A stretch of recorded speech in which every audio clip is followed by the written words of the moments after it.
நல்ல சமாரியன் இயேசு என்னை தேடி வந்தாரே. நல்ல சமாரியன் இயேசு என்னை தேடி வந்தாரே. கிறிஸ்துவுக்குள் பிரியமானவர்களே, வாரம் ஒரு குன்றிய தலைப்பிலே இந்த வாரத்திலுமாக பாம்பும் வலு சர்ப்பமும் அல்லது பாம்பும் அரக்க பாம்பும் என்ற தலைப்பிலே இன்றைக்கு நாம் தியானிக்க இருக்கிறோம். நாம் வாசிக்க பார்க்கிறோம். தொடக்க நூல் ஆதியாகமம் 3ஆம் அதிகாரம் 1ஆம் வசனத்திலே நாம் வாசிக்க கேட்போம். மேலும் தேவனாகிய கர்த்தர் உண்டாக்கின காட்டு ஜீவன்களை பார்க்கிலும் சர்ப்பமானது தந்திரமுள்ளதாக இருந்தது. அது ஸ்திரியை நோக்கி, நீங்கள் தோட்டத்திலுள்ள சகல விருட்சங்களின் கனியை புசிக்க வேண்டாம் என்று தேவன் சொன்னது உண்டோ என்றது. ஸ்திரீ சர்ப்பத்தை பார்த்து, நாங்கள் தோட்டத்திலுள்ள விருட்சங்களின் கனிகளை எல்லாம் புசிக்கலாம் என்று சொன்னது. இங்கே ஒரு சின்ன பாம்பாக, ஒரு சிறிய சர்ப்பமாக ஆதி ஆகமத்தில் இந்த பாம்பை நாம் பார்க்கிறோம். இதே பாம்பை நம் திருவெளிப்பாடு 12ஆம் அதிகாரம் 3-4 வசனங்களிலே, அப்பொழுது வேறொரு அடையாளம் காணப்பட்டது, வானத்திலே காணப்பட்டது. 7 தலைகளையும் 10 கொம்புகளையும் தன் தலைகள் மேல் 7 முடிகளுடைய சிவப்பான பெரிய வலு சர்ப்பம் இருந்தது. அதன் வால் வானத்தின் நட்சத்திரங்களை 3 பங்கை எடுத்து அவைகளை பூமியில் விட தள்ளிற்று என்று சொல்லப்படுகிறது. அப்போ இந்த பாம்பானது, இந்த சர்ப்பமானது எப்படி ஒரு பெரிய வலு சர்ப்பமாக அல்லது ஒரு சாதாரண ஒரு பாம்பு திருவெளிப்பாட்டிலே எப்படி ஒரு அரக்க பாம்பாக மாறியது என்பதை நாம் பார்க்கிறோம். இந்த பாம்பு எதை சாப்பிட்டு இப்படியெல்லாம் பெரிதாக வலுவுள்ளதாக 7 தலைகளையும் 10 கொம்புகளையும் உடையதாக இருப்பதாக வேதம் நமக்கு கற்பிக்கிறதை சற்று நாம் சிந்தித்து தியானித்து பார்ப்போம். தொடக்க நூல் 3ஆம் அதிகாரம் 14ஆம் வசனத்திலே ஆண்டவர் பாம்பை நோக்கி ஒரு சாபம் விடுகிறார். அப்பொழுது தேவனாகிய கர்த்தர் சர்ப்பத்தை பார்த்து, நீ இதை செய்தபடியால்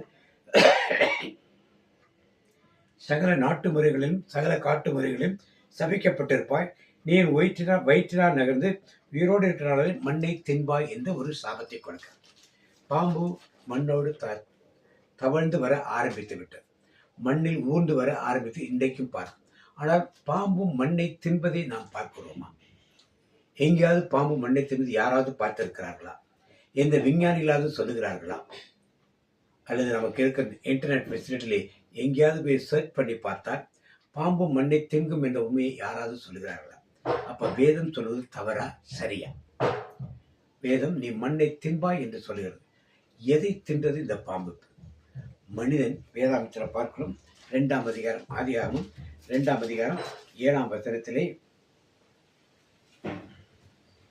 தேவனாகிய கர்த்தர் மனுஷனின் பூமியிலே மண்ணிலே உருவாக்கி சுவாசத்தை அவர் நாசியிலே ஊதினார், மனுஷன் ஜீவாத்மான். இங்கே மனிதனை மண்ணிலிருந்து உண்டாக்குகிறார். அப்ப இந்த சர்ப்பம் யார் எதை சாப்பிட்டு கொண்டிருக்கிறது? மண்ணிலிருந்து எடுக்கப்பட்ட மனிதனை சாப்பிட்டு கொண்டு. ஆண்டவர் வார்த்தை பொய்யாகாது.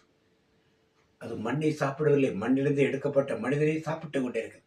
பாவங்களை செய்ய வைத்து, சண்டை சச்சரவுகளை செய்ய வைத்து, மோசம் போக்கை செய்ய வைத்து, பொய்யானை செய்ய வைத்து, இப்படி எத்தனையோ பாவங்களெல்லாம் செய்ய வைத்து மனிதனை சாப்பிட்டு கொண்டு அது திருவெளிப்பாட்டிலே 7 தலைகளுடைய 10 கொம்புகளுடைய அரக்க பாம்பாக இருப்பதை நாம் பார்க்கிறோம். எனவே கிறிஸ்துவுக்கு பிரியமானவர்களே, இவையெல்லாம் நாம் சற்று அறிந்து தெரிந்து, இந்த பாம்புக்கு தீனி நாம் தான், மண்ணு கிடையாது. மண்ணில் எடுக்கப்பட்ட நாம் தான். நம்மை ருசி பார்த்து சாப்பிட்டு அவன் தெம்புள்ளவனாக பெரிய அரக்கப்பாம்பாக மாறிவிட்டான். இனிமேலும் அதற்கு இடம் கொடுக்காமல் இருக்கும்படி நாம் ஒரு பரிசுத்தமான வாழ்க்கைக்குள் கடந்து வருவோம். பரிசுத்தமான தேவனை நோக்கி நாம் இருப்போம். பரிசுத்தமான வாழ்க்கையை நாம் இருப்போம். அப்பொழுதுதான் இந்த அரக்க பாம்புக்கு சாப்பாடு கிடைக்காது. நம்மை சாப்பாடு கிடைக்காமல் இருப்பது அது நலிவுற்று போய்விடும். அப்படிப்பட்ட ஒரு நிலைக்கு வருவதற்கு நாம் ஆண்டவர் நோக்கி பார்ப்போம், ஆண்டவர் நோக்கி பேசுவோம், ஆண்டவரோடு இருப்போம், ஆண்டு வழிநடத்தில் நாம் இருப்போம். இயேசுவுக்கு புகழ், இயேசுவுக்கு நன்றி. மீண்டும் ஒரு குறிஞ்சதிலே அடுத்த வாரம் நாம் சந்திப்போம். Praise the Lord.